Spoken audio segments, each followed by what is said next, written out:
अस्सलामु अलैकुम। मुजाहिद फ़रसाद।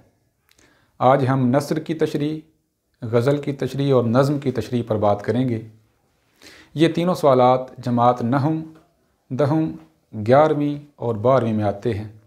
इसके अलावा वो उम्मीदवारान जो लेक्चरार उर्दू की तैयारी कर रहे हैं तो टेस्ट में इनमें से सियाक़ व सबाक़, इनके मुआनी वगैरह या ये किस ज़ुबान के अल्फाज हैं, नज़्म, गज़ल, इस तरह ये आ सकते हैं। लेकिन इंटरव्यू में ख़ास तौर पर इनकी वजाहत वगैरह पूछी जाती है।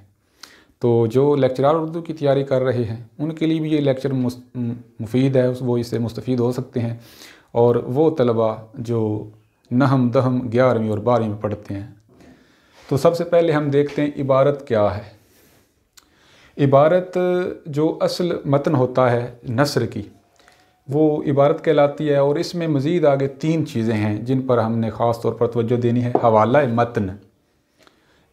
हवाला अरबी ज़ुबान का लफ्ज़ है जिसका मतलब है निशान, सनद, इशारा वगैरह। और मतन, मतन भी अरबी ज़ुबान का लफ्ज़ है जिसका मतलब है असल इबारत। इस्लाह में इससे मुराद यह है कि जिस इबारत की हमने तशरीह करना होती है वो मतन कहलाती है। तो हवाला मतन में आगे मज़ीद 4 चीज़ें आती हैं। एक सबक का उन्वान,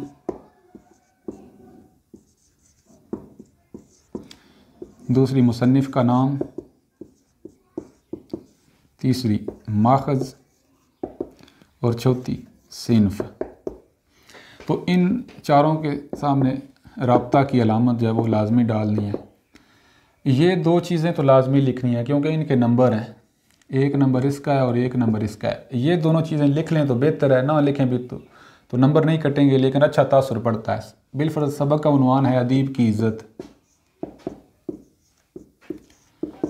तो ये मुकम्मल लिखना है, लफ्ज़ की कमी बेशी नहीं करनी।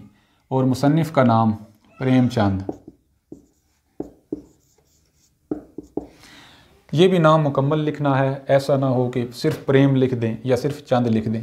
अब माखज़ इसका यानी ये अफसाना किस किताब में शामिल है, किस किताब से लिया गया है, तो ये आखिरी तोहफ़ा। सिन्फ़ क्या है, ये अदीब की इज़्ज़त अफसाना है। तो ये यूँ जो है ना, ये हवाला मतन इस तरह तशरीह करने से पहले ये चारों चीज़ें लिखें तो बेहतर है। कम अज़ कम ये 2 चीज़ें ज़रूर लिखें। उसके बाद है सियाक़ व सबाक़ क्या होता है। सियाक़ अरबी ज़ुबान का लफ्ज़ है जिसका मतलब है रब्ते मज़मून।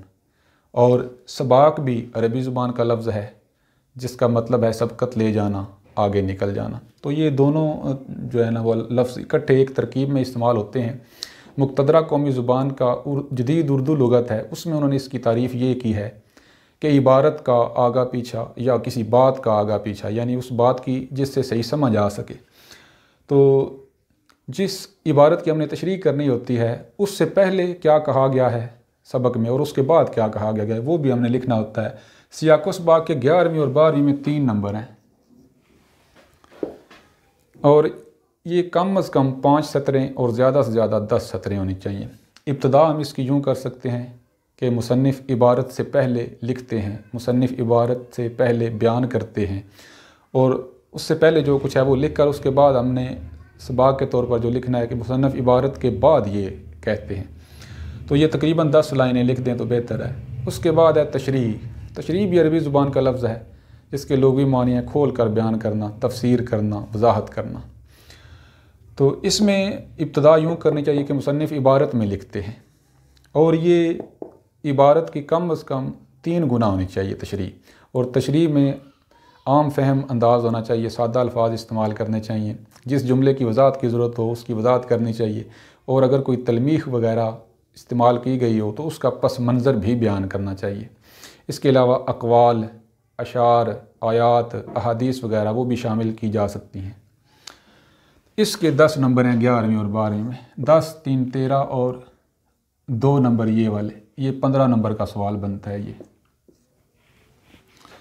इसके बाद है नज़्म। नज़्म की तशरीह जो है ना वो कैसे करनी है। नज़्म के 2 शेर होते हैं और कुल 10 नंबर होते हैं। तो 1 नंबर जो है ना ये नज़्म का उन्वान लिखने का है, 1 नंबर ये शायर का नाम लिखने का है और 8 नंबर जो है ना, ये नज़म के 2 शेर दिए होंगे, एक शेर फिर 4 नंबरों का होगा। लेकिन ये ज़हन में रखें कि नज़म का चूँकि शेरों का आपस में रब्त होता है, इसलिए उन दोनों शेरों की तशरीह इकट्ठी करनी चाहिए। मार्कर के साथ पहले दोनों शेर लिख लें, फिर उनकी आगे जो है ना वो तशरीह करें। तो इसकी तशरीह तकरीबन कम अज़ कम 1 सफ़ा तो ज़रूर लिखें एक शेर की, लेकिन 1.5 सफ़ा हो जाए तो बेहतर है। और इसमें जो है ना वो इब्तिदा में जब आप शेर लिखने लगें, उसमें नज़म का जो शायर होता है ना, जैसे नज़ीर अकबर आबादी हैं, उनकी नज़म है, तो शायर का भी जो है ना 2-3 सत्रों में तारुफ़ कराना चाहिए। तारुफ़ में उनका जो शेरी खसूसियात है ना वो होनी चाहिए। जैसे नज़ीर अकबर आबादी अवामी शायर हैं और वो फ़ितरत पर उनकी नज़में मिलती हैं, इस तरह करके जो उनकी शेरी खसूसियात हो सकती हैं वो 2-3 सत्रों में पहले वो लिख दें, उसके बाद जो है वो तशरीह कर दें। मार्कर का इस्तेमाल करना चाहिए शेर लिखते हुए, और जो अकवाल हों उनमें वावैन जो है ना वो लाजमी डालनी चाहिए। इसके बाद है गज़ल। गज़ल के 3 शेर आते हैं पेपर में और नंबर इसके भी 10 ही हैं। तो 1 नंबर जो है ना वो शायर का नाम लिखने का है, और बाकी 3-3-3 यानी तीनों शेरों के 3-3 नंबर है और वो 9 बनते हैं।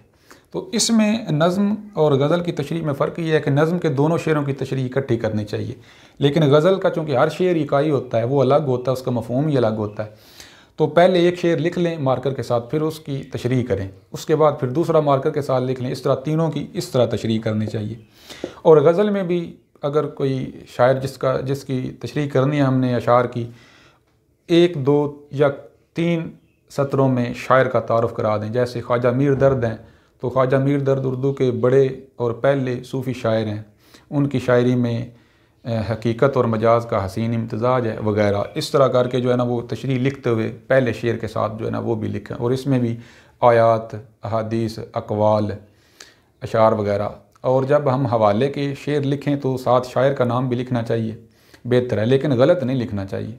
अगर शायर का नाम नहीं आता तो बकौले शायर लिख लें सिर्फ, क्योंकि गलत लिखने से ना लिखना बेहतर है।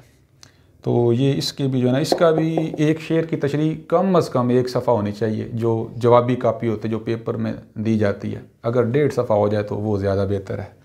तो आज हमने नस्र, नज़्म और गज़ल की तशरीह पर बात की। बहुत शुक्रिया।